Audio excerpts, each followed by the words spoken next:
Hello guys, most welcome to prowess 247। आप सभी का मेरे चैनल प्रोवेस 247 में अभिनंदन है। ये मेरा चैनल नहीं, ये आप सभी का चैनल है। एंड आज हम जो डिस्कस करने जा रहे हैं सिंपल इंटरेस्ट का पार्ट 2 मतलब पार्ट 3 डिस्कस करने जा रहे हैं। तो इस पार्ट 3 को दे वॉच करने से पहले आप लोग करिएगा क्या कि सिंपल इंटरेस्ट का पार्ट 1 और पार्ट 2 को पहले वॉच करिएगा, ठीक है ना। और ये मिलेंगी वीडियो कैसी आपको, तो अगर आप हो सके तो प्रोवेस 247 चैनल है जो आपका, इसको आप प्लीज़ सब्सक्राइब कर लीजिए, बेल आइकन को प्रेस ज़रूर करिए जिससे आपको वीडियो का नोटिफिकेशन मिलता रहेगा। दूसरी बात, अगर आप मेरी वीडियो को जैसे कि आप उसको ओपन करेंगे तो नीचे लिखा आता है कि मैथ्स बाय गौरव सर या फलाना, मतलब पार्ट 3 ये सब आता लिखा हुआ कि एंड लिखा आएगा simple interest part 3 bye Gaurav Sharma sir. तो उसके कॉर्नर का तीर का निशान उस पर क्लिक कीजिएगा तो नीचे लिखा होगा, पूरा डिस्क्रिप्शन होगा, हेलो गाइस ये this video related to this this this. तो एंड में इसका लिंक होगा, तो उस लिंक पे क्लिक करिएगा तो आपको पार्ट 1 और पार्ट 2 दोनों की वीडियो मिल जाएंगी सिंपल इंटरेस्ट की। तो जब भी आप वीडियो को वॉच करें तो मैं आपसे फिर से रिक्वेस्ट कर रहा हूँ, फिर से कह रहा हूँ इस चीज़ को, तो आप पेन और पेपर लेके बैठा करें जिससे कि आपको अच्छे समझ में आएगा और एक कॉन्सेप्ट जो है वो दिमाग के अंदर क्लियर हो जाएगा। ओके, तो आपका जो क्वेश्चन है यहाँ पे, जो क्वेश्चन कह रहा है, क्वेश्चन ये कह रहा है कि देखो पूरा ये जो वीडियो मतलब रेलवे एनटीपीसी एग्ज़ाम के लिए, देन एसएससी के एग्ज़ाम के लिए, एमटीएस के एग्ज़ाम के लिए, लेखपाल वगैरह के एग्ज़ाम के लिए, पुलिस के एग्ज़ाम, इस तरह की रिगार्डिंग वीडियो है ये। तो बड़ा इजी भी है, आप अगर उसको पेन पेपर लेके अगर आप सॉल्व करते हैं तो आपको अच्छे से अच्छे समझ में आएगी ना, ठीक है ना। और प्लीज़ आपसे एक रिक्वेस्ट और है कि शेयर भी जरूर कर दिया करिए। अगर आप शेयर नहीं करेंगे तो मोटिवेट कहाँ से होऊंगा भाई, क्योंकि एक पीडीएफ फाइल तैयार करने में बड़ा टाइम लगता है, बहुत ज़्यादा लगता है। अभी क्या सोचते हैं, बड़ा आसान काम तो खैर नहीं है अकेले बंदे के लिए। तो प्लीज़ आप शेयर लाइक सब्सक्राइब ज़रूर किया करें, सजेशन भी दिया करें। कुछ नहीं बोलते हैं, आप वॉच कर लेते हैं, छोड़ दो यार, पढ़ लिए क्या है। मैं भी समझ सकता हूँ कि घर बैठे तो मन भी कम लग रहा होगा आप लोगों का, ठीक है ना। तो चलो क्वेश्चन में बात करते हैं। क्वेश्चन ये कह रहा है कि कोई धन 10% की दर से 3 वर्षों के लिए कर्ज पर लगाया गया, ठीक है। यदि उसी धन को 6% की दर से 4 वर्षों के लिए कर्ज पर लगाया गया होता तो 1200 रुपये ब्याज अधिक प्राप्त होता। तो मूलधन बताओ कि मूलधन कितना होगा। बड़ा इजी क्वेश्चन है। अगर इस क्वेश्चन को मैं बिल्कुल बेसिक तरीके से करूं, मैंने कर लिया, माना कि मूलधन प्रिंसिपल क्या है, एक्स है। मान लिया मूलधन एक्स। अब उसने क्या बोला कि धन को 10% की दर से 3 साल के लिए। तो पहले इसका ब्याज निकालते हैं। मैं पहले आपको बिल्कुल बेसिक बता रहा हूं। तो मूलधन गुणा दर गुणा समय बट्टे समय होता है। तो मूलधन एक्स है और दर कितनी है 10%, और समय कितना है इसका 3 है बटे 100। तो ये आपको 10% के हिसाब से जो ब्याज निकल के आएगी वो कितनी आ गई यहाँ पे, इसको अगर हम देखें तो 30x बटे 100, मतलब ये आपकी ब्याज निकल आई। अब उसने अपनी दूसरी कंडीशन में बात करी है, वो ये भी कह रहा है यदि वो इस धन को 6% की दर पर लेता। देखिए 6% की दर पे, तो देखिए मूलधन तो एक्स ही है, दर कितनी होगी 6%, और समय कितना है इसमें 4 साल के लिए। तो ब्याज कितनी निकल के आएगी, इसको मल्टीप्लाई कर लेंगे तो सेकंड इंटरेस्ट निकल आया 24x बट्टे 100। तो ये हमारा ब्याज आ गया। तो बिल्कुल बेसिक तरीके समझिए भैया, उसने 10% की दर से लिया था 3 साल के लिए पैसा, तो उसका जो ब्याज निकल के आया था वो 30x बट्टे 100 आया था। अगर वो उसी धन को 6% की दर से 4 साल के लिए ले रहा है तो ब्याज निकल के आ रहा है 24x बट्टे 100 आ रहा है कि नहीं। तो वो ये कहता है अगर लगाया गया होता तो ब्याज उसका 1200 रुपये अधिक जाता। बिल्कुल बात सही है भाई। अब ब्याज जा रहा है 24x बट्टे 100, पहले ब्याज जा रहा था 30x बट्टे 100, तो कितना ब्याज ज़्यादा जा रहा है, तो दोनों का अंतर ले लेंगे हम। देखो यहाँ तक नोट कर लीजिए, फिर आगे इसके नोट करिएगा थोड़ी। इसको आप अगर स्क्रीनशॉट लेना चाहें तो स्क्रीनशॉट भी ले लीजिए। ओके, तो ये पहले ब्याज 30x बट्टे 100 था, अब ब्याज हो गया 24x बट्टे 100, ठीक है। तो देखते हैं कितना पैसा, मतलब कितना ब्याज ज़्यादा जा रहा है, इसको आगे देखते हैं। अब देन देखिए इधर 30x बट्टे 100 माइनस 24x बट्टे 100 बराबर कितने के है, 1200 रुपये है। ठीक है, तो 6x बट्टे 100 बराबर 1200। ठीक है, 6 का डिवाइड कर दें इसमें, 200 बार गया। तो जो x की वैल्यू आई यहाँ पे, तो 220,000 रुपये, ये आपका आंसर आ गया। भाई x की वैल्यू यही तो आएगी भाई। 100 का इधर मल्टीप्लाई कर दिया, 6 2 ज़ा 12 हो गया। तो हमारा आंसर जो आएगा, मूलधन पूछा था कि मूलधन कितना है, तो जो मूलधन है वो कितना है, 220,000 रुपये है। तो ये हमारा आंसर होगा। क्रॉस मल्टीप्लाई किया है, कुछ नहीं किया यहाँ हमने। देखिए इधर इसका 100 का इधर मल्टीप्लाई कर देंगे, 6 से ये काट दिया, 200 बार गया। और 200 का जब 100 में मल्टीप्लाई करेंगे तो 20,000 रुपये इसका मूलधन आएगा। ये तो आपका पूरा एक बेसिक कॉन्सेप्ट हो गया। लेकिन अगर इसको हम थोड़ा सा दिमाग से गेम खेल लें तो बड़े आसानी से इस क्वेश्चन को हम कर सकते हैं। ठीक है ना। अगर कुछ बंदों को शॉर्टकट चाहिए होता है, शॉर्टकट से कर सकते हैं, बेसिक चाहे बेसिक कर सकते हैं। अगर वो ऐसा कर लेते हैं यहाँ पर, जैसे किसी को शॉर्टकट चाहिए, मैं सेकंड मेथड की बात कर रहा हूँ, तो देखिए सेकंड मेथड क्या है, इसका शॉर्टकट अगर आप लोगों को चाहिए, जैसे में मूलधन निकालना है, ठीक है, तो P, तो आप लोग करिएगा क्या, जो ब्याज है, ये ब्याज, एक मिनट, आपको अगर शॉर्टकट चाहिए, सेकंड मेथड डिस्कस करने जा रहे हैं हम, आपको मूलधन निकालना है, तो आप लोग क्या करेंगे,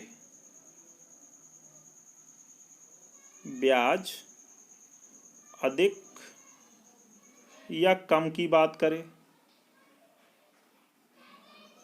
ठीक है, इनटू 100 अपॉन, ठीक है, दर R1 T1 minus R2 T2, ठीक है ना, ये चीज़ है। अब यहाँ पे देखो ब्याज कितनी ज़्यादा है, 1200 इंटू 100, पहले दर कितनी है, 6%, 10%, तो 10 समय कितना है, 3। अब कितनी है दर, 6% और समय कितना है, 4। तो इसको सॉल्व कर लीजिए, तो 1200 इंटू 100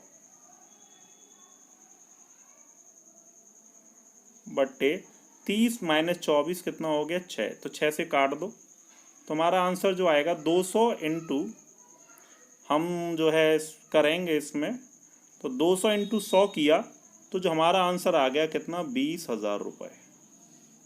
ठीक है, तो मूलधन कितना आएगा, 20,000 हमारा आंसर होगा, नन ऑफ दीज, इनमें से कोई नहीं। ये हमारा सेकंड मेथड हो गया, ठीक है ना। लेकिन हमें ये भी नहीं करना, आप ऐसे कर सकते हैं, ब्याज अधिक या कम है, ये कहे 1200 रुपये ज़्यादा ले रहा है, कम ले रहा है, तो आप दोनों केसेस में इस फॉर्मूले को फॉलो कर सकते हैं। या फिर आप क्वेश्चन को ऐसे उठा लीजिए, लेट, माना मूलधन मान लिया आपने कितना, 100, मूलधन कितना मान लिया, 100। अब इधर देखिए 100 का 10% ब्याज कितना होगा, 10। भाई 100 का अगर मैं 10% निकालूं, तो 100 का जो 10% आएगा वो 10 होगा, 10, और 3 साल का ब्याज कितना होगा, 30। ठीक है ना। अब बोला वही धन है, लेकिन दर कितनी है, अब 6% है, तो 100 का 6% 6 हो गया, तो 4 साल का ब्याज कितना होगा, 24। तो ब्याज कितना अधिक जा रहा था, 6 अधिक जा रहा था, तो 6 बराबर कितने के, 1200, तो 1 बराबर 200। ये वाली बात आपको समझ में आ गई होगी। 1 बराबर 200 हो गया, और आपसे पूछ क्या रहा है कि मूलधन बताओ, तो मूलधन हमने तो 100 माना था, तो 100 बराबर कितना हो जाएगा, 100 इंटू 200 बोले तो 20,000 रुपये। ठीक है, ये हमारा आंसर हो गया। तो आंसर कितना आ गया, 20,000 रुपये। तो इस तरीके से आपको 3 तरीके बता दिए, और 3 में से आपको जो अच्छा लगे आप उससे भी क्वेश्चन कर सकते हैं। लेकिन आपको बिल्कुल जल्दी करना है तो वो भी कर सकते हैं यार। देखिए कैसे, हमें सीधे मूलधन चाहिए, जितना ज़्यादा है वो इंटू 100 कर दो, ठीक है, 10 का गुणा 3 में करो 30, और 6 का गुणा 4 में करो 24, तो 30 और 24 में कितने का अंतर, 6 10 3 30 और 6 चौक 24, अंतर कितना 6। जो अंतर उसका भाग दे दो उसमें, हमारा मूलधन आ गया 20,000 रुपये। ये हमारा आंसर होगा। आंसर होगा नन ऑफ दीज। क्लियर है कि नहीं है? अच्छा, आगे बढ़ते हैं नेक्स्ट क्वेश्चन की ओर। देखिए क्वेश्चन क्या कह रहा है नेक्स्ट। तो मैं आपसे फिर से कह रहा हूं, पेन पेपर को लेके बैठा करिए, जिससे कि आपको अच्छे से समझ में आए। जब लाइव चलेंगे तो मजा और आएगा। किसी धन को 8% के बदले 12% पर लगाया गया होता तो उस धन पर 2 वर्ष में 400 रुपया अधिक हो गया होता। देखो क्या बात है भाई, सीधी सी बात है। अभी मैं एक बात आपसे कहूं, अगर आपको सीधे चिड़िया इसमें मारनी है, अगर आपको मूलधन चाहिए तो मैंने अभी आपको तरीका बताया, उसी तरीके से मार दो भाई। देखो उधर 8 का 2 साल का ब्याज 16 है भाई। 8 का गुणा 2 में किया, 1 साल का 8 तो 2 साल का 16 हो गया। 1 साल का 12 तो 2 साल का 24। ठीक है ना? मैंने क्या बताया, जितना अधिक है वो इंटू 100 कर दो। 8 का गुणा आपने किसमें किया, 1 साल का 8 तो 2 साल का,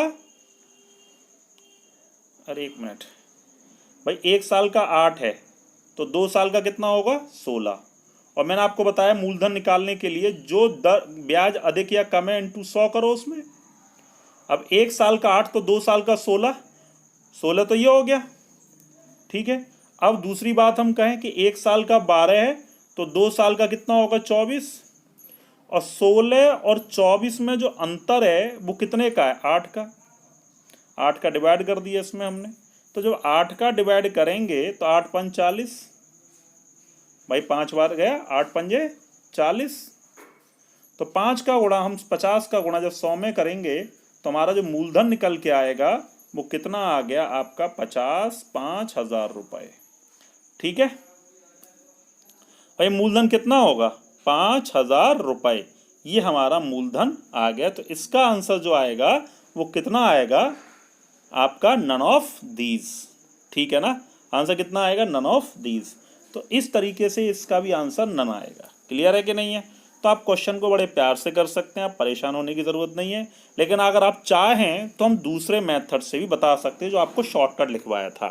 तो वो शॉर्टकट क्या लिखवाया था मूलधन निकालने के लिए, तो वो देखिए इधर, वो ये लिखवाया था, ब्याज अधिक या कम हो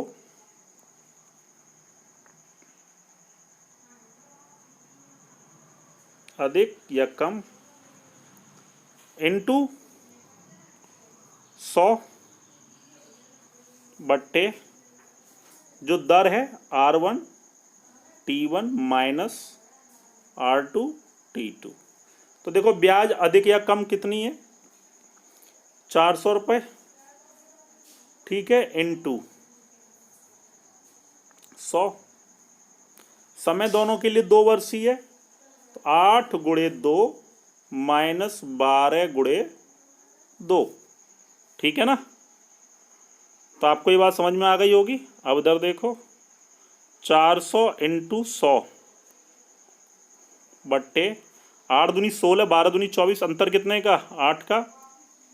8 पंजे 40, 50 बार गया। और 50 का गुणा 100 में करेंगे तो हमारा आंसर कितना आ जाएगा, 5,000 हमारा आंसर होगा। ये उसका मूलधन आ जाएगा। तो आप इस तरीके से भी क्वेश्चन को सॉल्व कर सकते हैं। अगर ब्याज अधिक या कम की बात करता है तो आप क्वेश्चन को सीधे सॉल्व कर सकते हैं। ठीक है कि नहीं है? बेसिक मैं आपको बता चुका हूँ, इस तरह क्वेश्चन उस तरीके से भी किया जा सकता है। क्लियर है कि नहीं? तो प्लीज़ पेन पेपर लेके बैठा करिए, जिससे कि आपको वीडियो समझ में आए। आगे बात करते हैं। क्वेश्चन ये कह रहा है, साधारण ब्याज की दर से 3 वर्ष में 800 रुपये के 920 रुपये हो जाता है। यदि ब्याज की दर 3% बढ़ जाए तो राशि कितनी हो जाएगी? एक बार बताओ, खुद सोचो, लॉजिकली बात करें। अगर हम 800 रुपये की धनराशि है, ठीक है, 800 से वो 920 हो गई, कितने साल में, 3 साल में। ठीक है ना? कितने साल में हो गई वो, 3 साल में हो गई। 1 मिनट, 800 से कोई धनराशि 920 हो गई। ठीक है, कितने साल में हुई ये, 3 साल में, तो ब्याज कितना जा रहा है इसका ये देखते हैं। 800 से 920 होने में ब्याज जा रहा है 120 रुपये, और 120 रुपये ब्याज ये है 3 साल का। कितने साल का ब्याज है? 3 साल का ब्याज 120 रुपये है। अरे है कि नहीं है भाई? आप खुद जानते हैं ये ब्याज आ गया भाई। ये क्या चीज़ है? मूलधन। भाई आप बताइए खुद, मूलधन है कि नहीं? ये 800 रुपये ये मूलधन है, ये मिश्र धन है अमाउंट, ठीक है, और ये ब्याज है इंटरेस्ट, ठीक है ना। मिश्र धन कितना है? 920 रुपये, मूलधन कितना है? 800 रुपये, और ब्याज कितना है? 120 रुपये ब्याज है, ठीक है ना।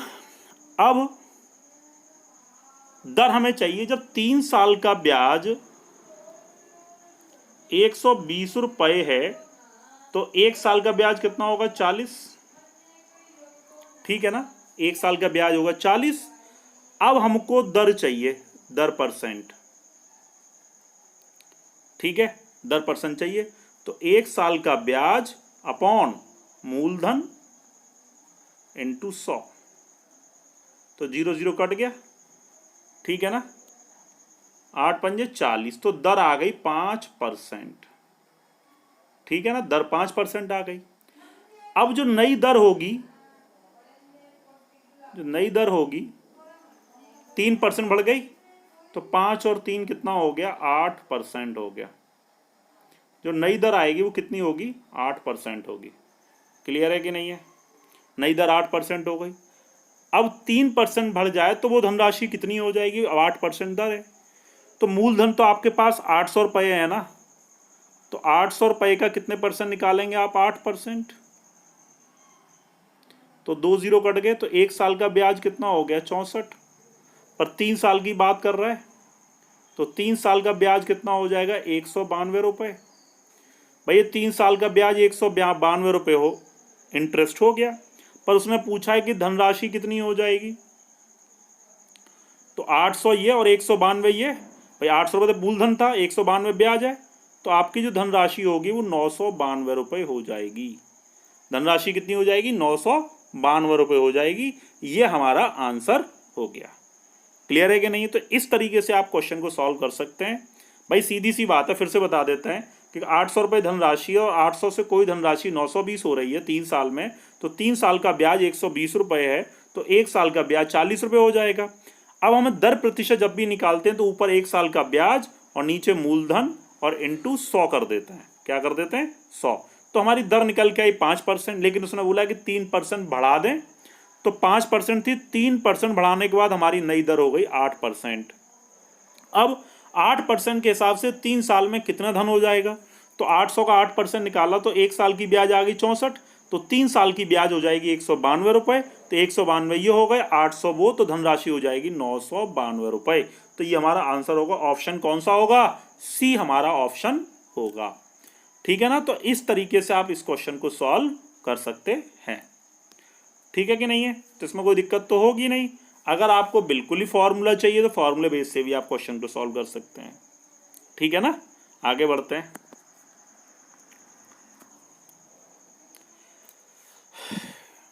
ये कह रहा है कि एक धन कुछ निश्चित दर पर साधारण ब्याज पर 3 वर्षों के लिए लिया जाता है। यदि ब्याज की दर 4% बढ़ जाए तो 120 रुपये ब्याज अधिक हो जाता है। भाई एक बार बताओ, क्वेश्चन पढ़ो।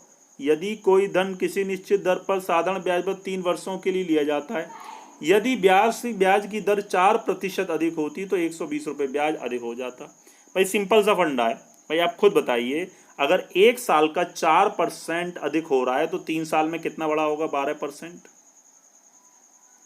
तो ब्याज 12% ब्याज बढ़ी, तो 12% बराबर 120 रुपये, तो 1% बराबर कितना हो जाएगा? 10 रुपये। होगा कि नहीं होगा? अब हमने 100% मूलधन माना, तो 100% बराबर कितना हो जाएगा? 1000 रुपये। ये हमारा मूलधन आ गया। भाई हमने लेट जो किया था, मूलधन जो माना था वो हमने 100% मान के चले। कितने परसेंट मान के चले? 100%। भाई उसने क्या बोला आपसे कि एक धन कुछ निश्चित दर पर साधारण ब्याज पर 3 वर्षों के लिए लिया गया। यदि वार्षिक ब्याज की दर 4% बढ़ी, मतलब हर साल का, मतलब वार्षिक दर जो 4% बढ़ रही है तो 120 रुपये ब्याज अधिक हो जाएगा। जब 1 साल का 4% बढ़ रहा है तो 3 साल का कितना बढ़ेगा 12%। तो 12% ब्याज बढ़ी तो 120 रुपये अधिक ब्याज मिला। तो 100% मान के चला, 100 का 12% कितना आ जाएगा 12 आएगा। तो 12 बराबर 120 रुपये, तो 1 बराबर 10 रुपये। और 100% मूलधन माना था मैंने, तो 100% बराबर कितने के हो गया 1000 रुपये। तो ये हमारा क्या हो गया आंसर हो गया। क्लियर है कि नहीं है? अच्छा आगे बढ़ते हैं, नेक्स्ट क्वेश्चन देखते हैं। क्लियर है कि नहीं है? बात समझ में आ गई होगी। लेकिन इसको बिल्कुल ज़्यादा बेसिक तरीके से भी करना है तो बेसिक तरीके से भी आप लोग कर सकते हैं, वो मैं आपको भी बताता हूँ कैसे। देखिए इधर ऐसे आप लोगों ने क्या किया कि मूलधन आपने माना पी मान लिया, दर आ रही है, समय 3 है बट्टे 100। ठीक है, तो आपका जो ब्याज निकल के आया 3PR बट्टे 100। अब आपने क्या बोला कि वार्षिक ब्याज की दर 4% बढ़ जाए, तो मूलधन तो वही है। अब जो नई दर होगी वो R+3% होगी, इंटू समय 3 ही है बट्टे 100। ठीक है, तो ये कितना हो जाएगा 3PR+3 बट्टे 100। ये मेरी नई ब्याज आ गई, किसके हिसाब से R+3 के हिसाब से आ गई है। ठीक है, वो R के हिसाब से ब्याज थी, तो कितनी ब्याज ज़्यादा है? इन दोनों का जो अंतर होगा, इन दोनों का जो अंतर होगा वो कितने के बराबर होगा? भाई बात समझ में आ रही है कि नहीं? ठीक है ना, तो इन दोनों का जो अंतर निकल के आएगा वो 120 रुपये के बराबर होगा। इन दोनों का जो डिफरेंस होगा वो भी हम करके बताते हैं आपको। देखिए इधर आगे बढ़ते हैं इसी के आगे, तो 3P सॉरी 1 मिनट 3PR+4/100। ठीक है, -3PR बट्टे 100 बराबर 120 रुपये। आगे का स्टेप है इसका। ठीक है ना, अब जैसे हमने ले लिया कितना 100, तो ये कितना हो जाएगा 3 का मल्टीप्लाई करते हैं तो 3, 1 मिनट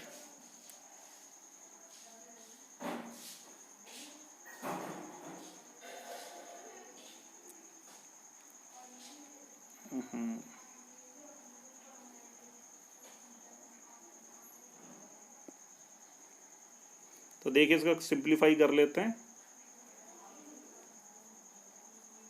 3PR+3×4=12P अपॉन 100 -3P 100 ही एलसीएम आएगा सीधे, 3PR बराबर 120। ठीक है ना, इसको सॉल्व भी कर लेते हैं यहाँ पे। तो 3PR प्लस का और 3PR माइनस का ये कैंसिल हो गया, तो आगे क्या करेंगे 12P अपॉन 100 बराबर 120 के, तो 12 का डिवाइड कर दो 10 हो गया। तो जो P निकल के आएगा वो आ गया 1000 रुपये। कितना आया P? 1000 रुपये। ये हमारा आंसर होगा। P कितना आ गया 1000 रुपये, ये आंसर होगा। ठीक है ना, तो आप बेसिक तरीके से भी आप क्वेश्चन को सॉल्व कर सकते हैं। ठीक है ना। अच्छा आगे बढ़ते हैं, नेक्स्ट क्वेश्चन को देखते हैं। नेक्स्ट क्वेश्चन क्या कह रहा है, यदि 3 वर्ष बाद 5% साधारण ब्याज की दर से मूलधन व साधारण ब्याज में अंतर 850 रुपये हो गया। भाई एक बात बताओ, 3 वर्ष के बाद 5% की दर से जब इतने रुपये ब्याज बढ़ जाता है तो लॉजिकल सा बात है, सीधे फंडा है यार, कि 3 साल बाद अगर मैंने मूलधन मान लिया 100%, ठीक है, तो 100 का 5% कितना होगा 5, तो 3 साल का हो गया 15%। इतने रुपये अंतर पाया गया मूलधन और ब्याज में। भाई देखो मूलधन और ब्याज में, 1 मिनट, एंड मूलधन और ब्याज में अंतर दे रखा है, ये लिख देते, चलो कोई बात नहीं है। देन 15% ये हमारी क्या है, ये ब्याज है आई। ठीक है ना, ये ब्याज है। अब उसने बोला है कि मूलधन और ब्याज में जो अंतर पाया जाता है वो 850 रुपये है। तो मूलधन तो 100 है और ब्याज 15% है, तो कितना अंतर पाया गया इसमें, कितना अंतर पाया गया, 85%। तो 85% बराबर 850 के, तो 1% बराबर कितने के, 10 के। तो अब उसने पूछा है मूलधन, तो 100% बराबर वैल्यू कितनी हो जाएगी, 1000 रुपये। ठीक है ना, तो आंसर क्या आएगा, 1000 रुपये हमारा आंसर होगा। सेकंड ऑप्शन हो गया। क्लियर है कि नहीं है? तो इस तरीके से आप इस क्वेश्चन को सॉल्व कर सकते हैं। बेसिक है, बेसिक भी कर सकते हैं। अच्छा, आगे बढ़ते हैं नेक्स्ट क्वेश्चन की तरफ। किसी धन पर 10% की दर से 5 साल में तथा 3 वर्ष के साधारण ब्याज का अंतर 180 रुपये पाया गया। कितना आसान क्वेश्चन है, देखो उधर। किसी धन पर 10% की दर से 5 तथा 3 वर्ष के साधारण ब्याजों का अंतर 180 रुपये, तो धन बताओ। तो एक बात तो मूलधन मान लिया आपने 100% मान लिया। अब से एक बात यहाँ पे अगर हम देखें, 100 का 10% कितना होगा, 10%। तो 5 साल का कितना हो गया, 50% हो गया। अब 10% 10, तो 3 साल का कितना होगा, 30%। तो इन दोनों में जो अंतर है वो 180 रुपये है। तो 20% बराबर 180 रुपये, तो 1% बराबर 9 रुपये। उसने पूछा है 100% बराबर मूलधन पूछ रहा है, तो 900 रुपये। ये मेरा आंसर होगा। तो मूलधन कितना आ गया, 900 रुपये। तो इसका ऑप्शन होगा ऑप्शन बी। क्लियर है कि नहीं भाई? मैंने मान लिया, धन मान लिया 100%, तो 100% का 10%, 1 साल का 10%, तो 5 साल का 50%, 3 साल का 30%। तो अब दोनों में हमें क्या निकालना है, कितना अंतर पाया गया ब्याजों में, अंतर निकाल लिया हमने इसका। ठीक है, अंतर कितना पाया गया, 50%, 30% में 20%। तो 20% बराबर 180 रुपये, तो 1 बराबर कितना, 9 रुपये। तो 100% बराबर कितने रुपए, 900 रुपये, क्योंकि 100% ही हमने मूलधन माना था। तो 100% बराबर 900 रुपये हमारा आंसर हो गया। ठीक है ना? अगर आपको वीडियो अच्छी लगी है तो आप इसको लाइक, शेयर, सब्सक्राइब करना और बेल आइकन जरूर प्रेस करिए। अच्छा, तो please thank you so much, all the best, bye bye, take care.